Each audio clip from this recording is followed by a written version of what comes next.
Someone recently sent me a DM of a really great question, so I thought I'd respond in a video.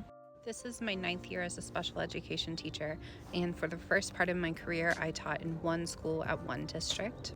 And then I left all of that to be a virtual teacher for a little while. So I was at a school that was completely online. It was a virtual academy.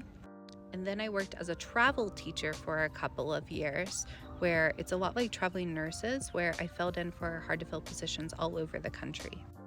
And now I'm back at one school in a leadership position.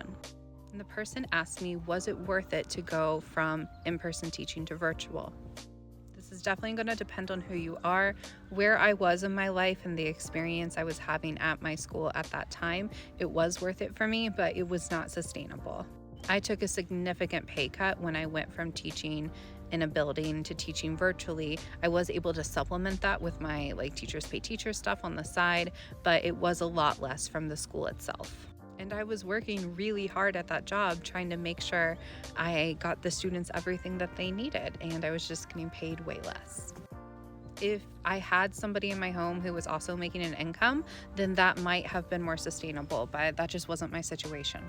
If you're in a 2-income household, it can give you insurance and some spending money on the side, but it's not really enough to live off of in my situation. But there are a lot of virtual schools out there, and there are different experiences. I worked for one of the Stride Inc. schools, which is a giant network all over the country, and that's where a lot of people go when they're looking at virtual teaching positions. But when I moved over to travel teaching, which is mostly for special education teachers, but there are some other ones there, that's where I doubled my income. I was able to keep my cost of living down because I live out of my camper van, but that's not everybody's situation, and it's just not sustainable for everyone. I would still be a travel teacher right now if I didn't get a great leadership position in a school where I'm staying for a few years. So that's my experience. I hope it answered your question, and if you have any more, leave those in the comments.